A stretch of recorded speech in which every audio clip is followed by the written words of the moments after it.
হঠাৎ করেই ভাবতে বসি মুষলধারে বৃষ্টি হবে, শুকিয়ে যাওয়া আমার শহর আবার বসে ভিজবে কবে। শরীর বেয়ে অপমানের অঝোর ধারা নামবে কবে, শুকিয়ে যাওয়া রক্তদাগ রক্ত ফোঁটায় ভিজবে কবে। একই ছাদের তলায় এসে ধনী গরিব কাঁপবে কবে। সারা শহর জুড়ে তখন প্রচণ্ড এক বৃষ্টি হবে। মুষড়ে পড়া বিপ্লবীরা আধার রাতেও স্বপ্ন পাবে, বৃষ্টি তোড়ে জেলের গারদ আবার আবার ভাঙবে কবে। অবহেলায় স্বপ্ন যত পিষে গেছে বুটের তলে, সেসব আবার প্রাণ ফিরে পাক ভীষণ রকম বৃষ্টি জলে। অবাধ্য সব প্রেমিক যত ভালোবাসায় ফুটবে কবে, দিন দুপুরে ভালোবাসার ভীষণ রকম বৃষ্টি হবে। শহর জুড়ে সকল বোমা একসাথে ফের ফাটবে কবে, সারা শহর ধ্বংস হয়ে নতুন করে সৃষ্টি হবে। কবে আবার বৃষ্টি হবে, ভীষণ রকম বৃষ্টি হবে। ধ্বংস হওয়া সব কিছুতে নতুন প্রাণের সৃষ্টি হবে। তাই হোক দর্শক, নতুন প্রাণের সৃষ্টি হোক। বৃষ্টির এক অপেক্ষা লম্বা একটা সময় জুড়ে পুরো দেশের মানুষের কিছুটা বৃষ্টি উপভোগও করতে পেরেছি আমরা শেষ 2-3 দিন ধরে। প্রদীপ বালার আমার শহর যে বৃষ্টির অপেক্ষায় বসে কবিতাটি দিয়ে আজকের সকাল শুরু করলাম। শুভ সকাল সবাইকে, আমন্ত্রণ সকাল 24-এ। আজ রবিবার 4 জ্যৈষ্ঠ 1432 বঙ্গাব্দ এবং 18ই মে 2025 খ্রিস্টাব্দ। আপনাদের সাথে আছি আমি নিকিতা নন্দিনী। সব স্থলবন্দর দিয়ে বাংলাদেশ থেকে পোশাক আমদানি বন্ধ করলো ভারত। এই সংক্রান্ত নোটিশ জারি করেছে দেশটির শিল্প এবং বাণিজ্য মন্ত্রণালয়। তবে আমদানি চালু থাকবে নবসেবা এবং কলকাতা সমুদ্র বন্দর দিয়ে। নোটিশে আরও বলা হয় যে পোশাকের পাশাপাশি আসাম, মেঘালয়, ত্রিপুরা, মিজোরাম, চেংরাবান্ধা এবং ফুলবাড়ি শুল্ক স্টেশন দিয়ে ফল, প্লাস্টিক, প্রক্রিয়াজাত খাবার এবং তুলা ও ফার্নিচার আমদানিও নিষিদ্ধ থাকবে। তবে মাছ, এলপিজি, ভোজ্য তেল এবং পাথর আমদানির ক্ষেত্রে এই নিষেধাজ্ঞা থাকবে না।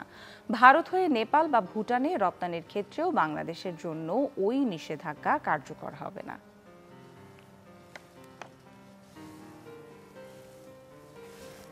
দর্শক, এই বিষয়টি নিয়ে আরও একটু বিস্তারিত জানতে চাই। স্থলবন্দরে কতটা প্রভাব পড়বে এবং সেটি জানাতে পঞ্চগড় থেকে যুক্ত হচ্ছেন আমাদের সহকর্মী হোসেন রায়হান। হোসেন রায়হান, শুভ সকাল আপনাকে। যে নোটিশের বিষয়টি দর্শকদের বলছিলাম আর কি, মানে এই বন্দর দিয়ে তো নানা রকম পণ্য রপ্তানিটা একটু বেশি হয়। নোটিশ সম্পর্কে আর একটু বিস্তারিত এবং সেই ক্ষেত্রে মানে প্রভাব পড়বে কতখানি? নিকিতা, শুভকামনা আপনাকে পঞ্চগড় জেলার মানুষের পক্ষ থেকে। আপনি জানেন যে বাংলাদেশের একমাত্র চতুর্দেশীয় বন্দর সেটি হচ্ছে পঞ্চগড়ের বাংলাবান্ধা স্থলবন্দর। এই বন্দর দিয়ে ভারত, নেপাল, ভুটান এবং বাংলাদেশের অর্থ বাণিজ্য চালু রয়েছে এবং কেবলমাত্র বাংলাদেশের মধ্যে একটিমাত্র চতুর্দেশীয় বন্দর এটি। তো এই বন্দর দিয়ে যথারীতি ভারত থেকে পাথর আমদানি হয় এবং বাংলাদেশ থেকে তৈরি পোশাক সহ খাদ্য এবং নানা রকম পণ্য, অর্থাৎ প্রায় 19টির মতো পণ্য এই বন্দর দিয়ে ভারত এবং ভুটান, নেপালে এখান থেকে রপ্তানি করা হয়। তো ভারত এবং বাংলাদেশের মধ্যে যে চুক্তি ছিল সেই চুক্তি মোতাবেক এই বন্দর চলছিল, কিন্তু হঠাৎ করে যে নির্দেশনা জারি হয়েছে ভারতের পক্ষ থেকে সেটি যদি বাস্তবায়ন করা হয় তাহলে পশ্চিমবঙ্গের ফুলবাড়ি এবং চেংরাবান্ধা বন্দর এর আওতায় আসছে, অর্থাৎ আমাদের এই বন্দর দিয়েও কিন্তু এই পরিস্থিতি বিরাজ করবে। তো আমি বিশেষজ্ঞদের সাথে কথা বলেছি, তারা যেটি আশঙ্কা করেছে যে আসলে দুই দেশের অর্থ বাণিজ্যের জন্য এটি একটি অশুভ সংকেত, কারণ এটি হলে নানা রকম বিড়ম্বনা সৃষ্টি হতে পারে এবং এটি তারা জানিয়েছে যে আসলে অর্থ বাণিজ্যে একটা বড় ধরনের প্রভাব কিন্তু পড়বে। বাংলাদেশ নিয়ে বড় সিদ্ধান্ত যে নিল ভারত, এটি আসলে তৈরি পোশাক এবং প্রসেস ফুড ঢুকবে না ভারতে। দুই দেশের অর্থ বাণিজ্যে এটি একটা বড় পরিবর্তন সাধিত হবে, এমনটি তারা জানিয়েছে। তো এছাড়াও তারা আরেকটি কথা বলেছে যে আসলে এই বন্দরগুলো দিয়ে যে সব জিনিস নেপাল এবং ভুটানে যাবে সেগুলি কিন্তু যাওয়ার ক্ষেত্রে কোনো নিষেধাজ্ঞা তাদের নেই। অর্থাৎ ভারত হয়ে নেপাল এবং ভুটানে যেসব পণ্য যাবে, বিশেষ করে যেসব পণ্য তালিকার মধ্যে রয়েছে, সেই সব ক্ষেত্রে কিন্তু কোনো নির্দেশনা তারা দেয়নি এবং এটা তারা যেতে পারবে এরকম তারা তাদের প্রজ্ঞাপনে উল্লেখ করেছে। বাণিজ্য এবং শিল্প মন্ত্রণালয়ের যে সর্বশেষ যে তারা মন্ত্রণালয় থেকে যে প্রজ্ঞাপন জারি করেছে, সেখানে তারা উল্লেখ করেছে যে এটি অল্প সময়ের মধ্যে কিন্তু তারা কার্যকর করবে। তো আসলে যেহেতু বাংলাদেশের শেষ প্রান্তের একটি বন্দর এটি, যার কারণে এখানে অর্থ বাণিজ্যের একটা গুরুত্ব রয়েছে। তো ভারত যেই সিদ্ধান্তই নেক না কেন, তারা যদি আসলে দুই দেশের স্বার্থে যদি এটা পরিপন্থী হয়, তাহলে কিন্তু এই বন্দরের উপর ব্যবসা বাণিজ্যের প্রভাব সেটি কিন্তু মারাত্মকভাবে প্রভাবিত হবে এবং সাধারণ মানুষ কিন্তু ক্ষতিগ্রস্ত হবে এবং দুই দেশেই অর্থ বাণিজ্যে একটা প্রভাব পড়বে, এরকম আশঙ্কা কিন্তু মানুষ করছে। কিন্তু এই ছিল আমার কাছে পঞ্চগড় জেলার সর্বশেষ বন্দর পরিস্থিতি নিয়ে তথ্য। জি, ধন্যবাদ আপনাকে। দর্শক, সহকর্মী হোসেন রায়হান জানাচ্ছিলেন বন্দর নিয়ে বিস্তারিত কতটা প্রভাব পড়বে, যেটা নোটিশটির কথা বলছিলাম। এবারে একটু আসলে আবহাওয়ার দিকে যেতে চাই। দেখে নেই গেল 24 ঘন্টার আবহাওয়ার আপডেট এবং আজকের আপডেটগুলো দেখে নেই।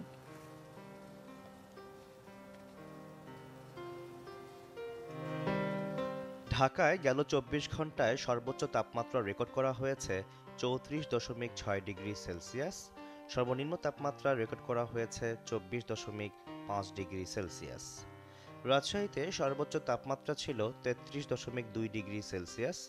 সর্বনিম্ন তাপমাত্রা 21.5 ডিগ্রি সেলসিয়াস। রংপুরে সর্বোচ্চ তাপমাত্রা ছিল 28 ডিগ্রি সেলসিয়াস। সর্বনিম্ন তাপমাত্রা 22.7 ডিগ্রি সেলসিয়াস। ময়মনসিংহে সর্বোচ্চ তাপমাত্রা ছিল 30.5 ডিগ্রি সেলসিয়াস। সর্বনিম্ন তাপমাত্রা 22.6 ডিগ্রি সেলসিয়াস। চায়ের শহর সিলেটে সর্বোচ্চ তাপমাত্রা রেকর্ড করা হয়েছে 34.5 ডিগ্রি সেলসিয়াস। সর্বনিম্ন তাপমাত্রা 22 ডিগ্রি সেলসিয়াস। বন্দরনগরী চট্টগ্রামে সর্বোচ্চ তাপমাত্রা ছিল 34.1 ডিগ্রি সেলসিয়াস। সর্বনিম্ন তাপমাত্রা ছিল 27.1 ডিগ্রি সেলসিয়াস। খুলনায় সর্বোচ্চ তাপমাত্রা ছিল 36.4 ডিগ্রি সেলসিয়াস। সর্বনিম্ন তাপমাত্রা ছিল 28.2 ডিগ্রি সেলসিয়াস। বরিশালে সর্বোচ্চ তাপমাত্রা রেকর্ড করা হয়েছে 35 ডিগ্রি সেলসিয়াস। সর্বনিম্ন তাপমাত্রা রেকর্ড করা হয়েছে 27.5 ডিগ্রি সেলসিয়াস। দেশের সর্বনিম্ন তাপমাত্রা রেকর্ড করা হয়েছে ঈশ্বরদীতে 21 ডিগ্রি সেলসিয়াস এবং দেশের সর্বোচ্চ তাপমাত্রা রেকর্ড করা হয়েছে যশোরে 36.8 ডিগ্রি সেলসিয়াস। আজ রংপুর, রাজশাহী, ময়মনসিংহ, ঢাকা ও সিলেট বিভাগের কিছু কিছু জায়গায় এবং খুলনা, বরিশাল ও চট্টগ্রাম বিভাগের দু-এক জায়গায় অস্থায়ীভাবে দমকা হাওয়াসহ বৃষ্টি অথবা বজ্রসহ বৃষ্টি হতে পারে। সেই সাথে রংপুর, ময়মনসিংহ ও সিলেট বিভাগের কোথাও কোথাও মাঝারি ধরনের ভারী থেকে ভারী বর্ষণ হতে পারে।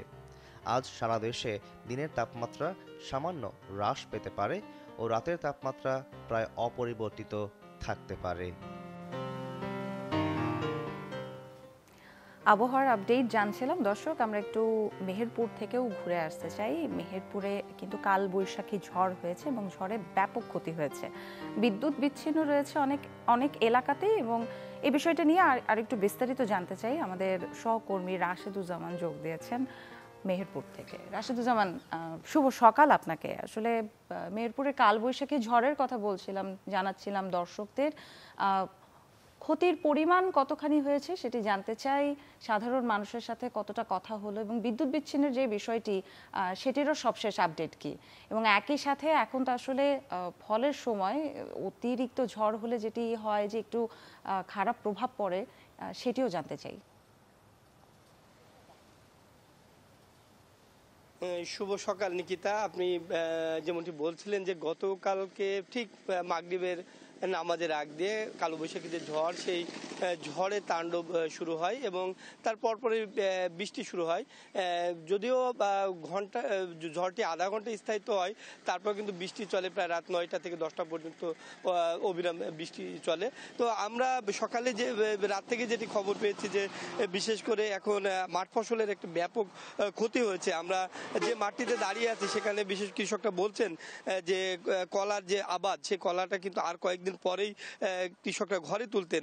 এখানে প্রায় 2 বিঘা জমিতে কলা চাষ রয়েছে, 2 থেকে 2.5 লাখ টাকা সেখানে কৃষকদের খরচ হয়েছে এবং 3-4 লাখ টাকা তারা ঘরে তুলতে পারতেন, কিন্তু সকালবেলা এসে দেখছেন পুরো গাছ মাটিতে নুয়ে পড়েছে এবং এখান থেকে একটি টাকাও পাবে না। ঠিক অনুরূপভাবে অবস্থাও একই, এমনটাই কৃষকরা বলছে। অন্যদিকে বিশেষ করে পেঁপে ফসল আছে, তার অবস্থাও একই।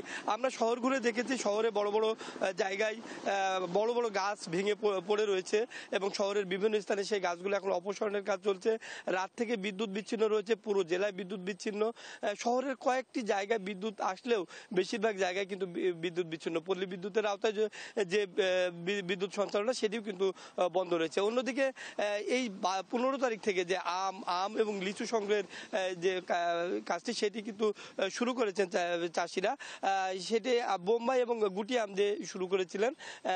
আগামী 22 তারিখ থেকে হিমসাগর আম সংগ্রহ করার কথা ছিল, কিন্তু গতকালকে যে ঝড়, সেই ঝড়ের যে বাগান মালিকরা যেটি বলছেন যে 50 থেকে 60% ফল তারা ঝরে গেছে এবং সেখান থেকে কোনো টাকায় তারা তুলতে পারবে না। বিশেষ করে এই হিমসাগর যে আমটি সেটি কিন্তু বিদেশি রপ্তানি হওয়ার কথা ছিল, আর কয়েকদিন পরে এই আমটি যাওয়ার কথা ছিল চায়নাতে, সেখানেও একটা বড় ধরনের ক্ষতিগ্রস্ত হবে বলে বাগান মালিকরা বলছেন এবং বিশেষ করে যে বাগানগুলো কিনা রয়েছে তার অর্ধেক টাকাও তুলতে পারবেন কিনা সেটা নিয়ে শঙ্কায় রয়েছে চাষিরা।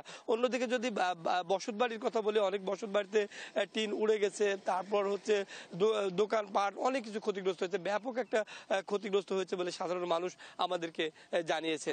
এই ছিল। আপনিও নিশ্চয়ই সাবধানে থাকবেন রাশিদুজ্জামান, ধন্যবাদ আপনাকে।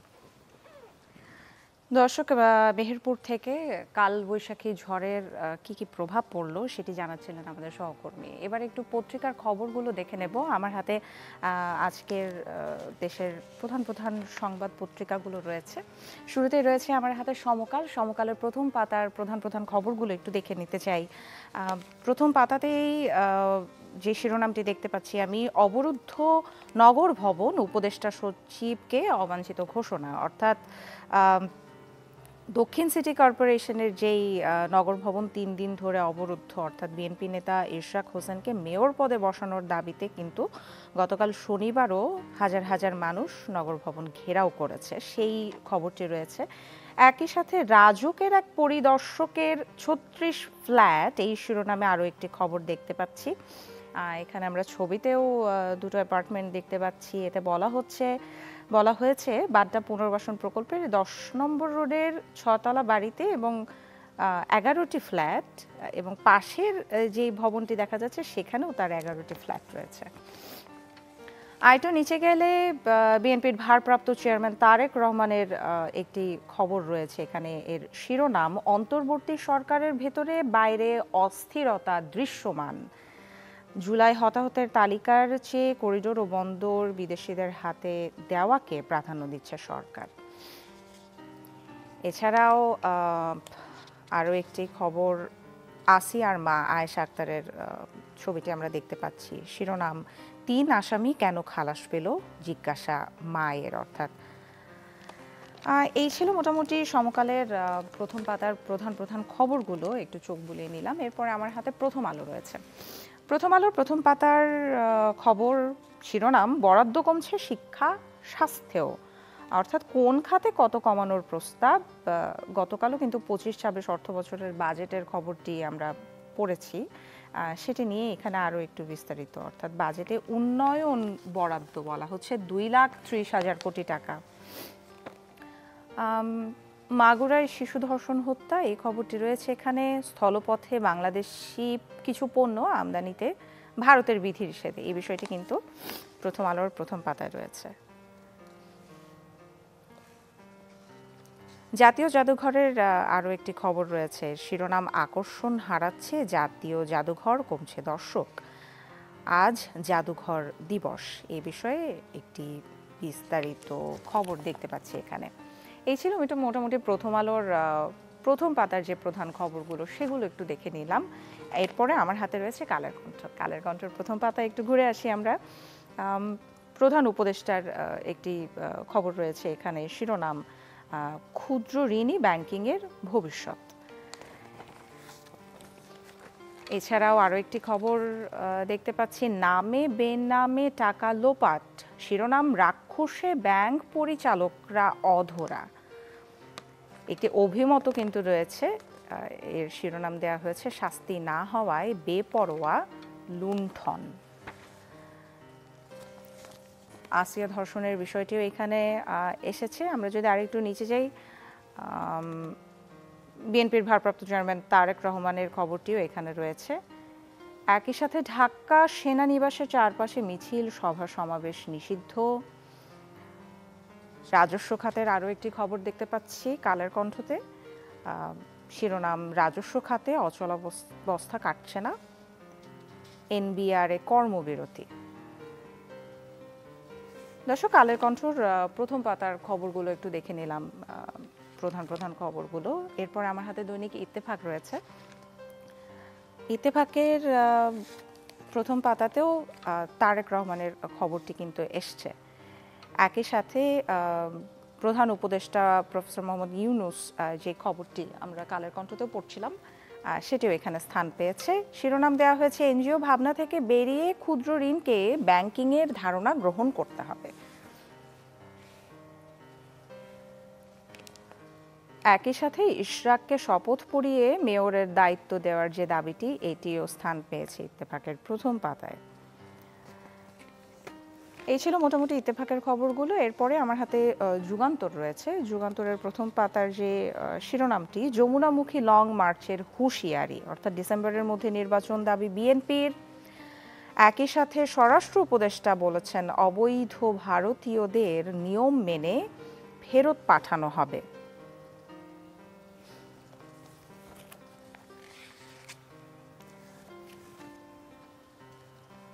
মাগুরায় শিশু ধর্ষণ এবং হত্যা মামলার আরও একটি খবরটিও কিন্তু যুগান্তরে রয়েছে। দর্শক, এই ছিল মোটামুটি আজকের যে সংবাদ পত্রিকাগুলো আমার হাতে ছিল, সেসবের প্রথম পাতার প্রধান খবরগুলোতে একটু চোখ বুলে নিলাম। এবার একটা ছোট্ট বিরতি নেব, আমাদের সঙ্গেই থাকুন।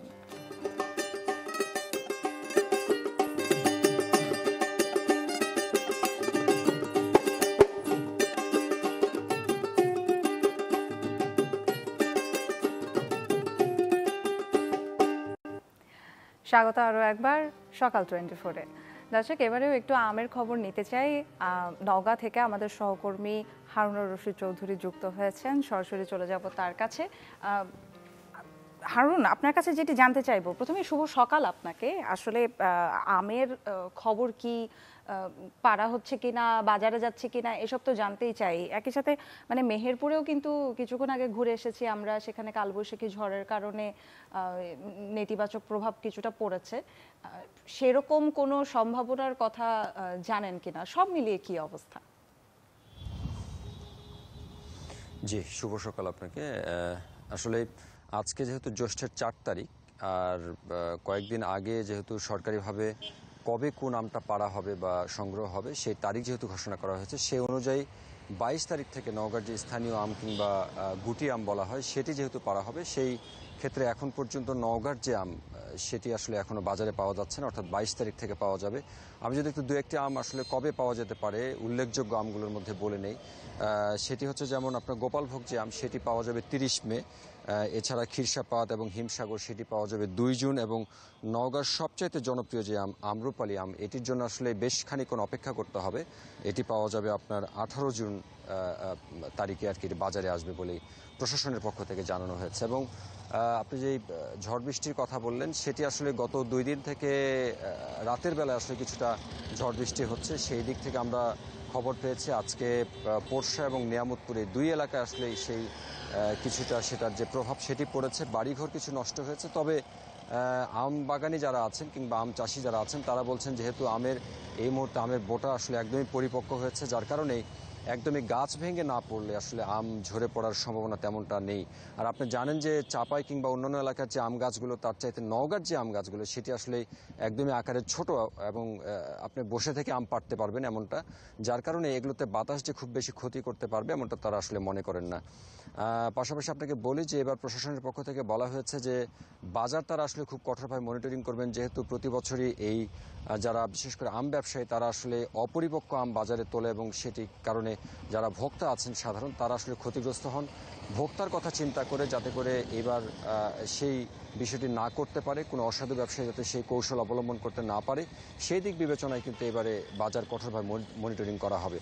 পাশাপাশি আপনি জানেন যে নওগাঁর যারা ব্যবসায়ী আছেন, শুধু নওগাঁ নয়, পুরো রাজশাহী অঞ্চলে যারা ব্যবসায়ী আছেন, গত কয়েকদিন থেকে আমরা বলছিলাম যে তারা দাবি জানিয়েছেন যে মূলত 52 কিংবা 54 কেজিতে মন তাদেরকে বিক্রি করতে হয়। সেই জায়গায় একটা পরিবর্তন তারা আনার কথা বলেছেন যে 45 কিংবা 48 কেজিতে মন যদি বিক্রি করতে পারে, সেই জায়গায় যারা চাষি আছেন তারা কিছুটা ক্ষতিগ্রস্ত কম হবেন। পাশাপাশি বাজার কেন্দ্রিক যে চাঁদাবাজির কিছু ঘটনা ঘটে সেগুলো বিগত সময় রাজনৈতিক ছত্রছায়া হয়েছে, সেগুলো যাতে করে এবারে না হয়। পরিবর্তিত পরিস্থিতিতে এবারে যারা আম চাষি আছেন তারা আশা করেন যে এবারে তারা নির্বিঘ্নে এবং সর্বোচ্চ লাভে তারা আসলে আম বিক্রি করতে পারবেন, তেমনটি কিন্তু আশা করা হয়েছে। পাশাপাশি বেশ কিছু আম বাজার আছে যেগুলো আসলে একদমই মহাসড়কের কাছাকাছি লাগে অথবা মহাসড়কের উপরে লাগে।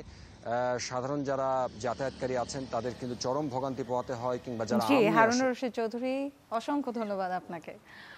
দর্শক, এবারে একটু রূপালী পর্দায় ঘুরে আসতে চাই কান চলচ্চিত্র নিয়ে। আরও একটি খবর দেখে নিতে চাইব। ফ্রান্সের সাগর পাড়ে চলছে ৭৮তম কান চলচ্চিত্র উৎসব। আসরের পঞ্চম দিনে যেমন প্রিমিয়ার হচ্ছে কয়েকটি ছবির, তেমনি বেশ কয়েকটি সিনেমার হচ্ছে বিশেষ প্রদর্শনী। কান থেকে আরও জানাচ্ছেন শাহরিন জেবিন।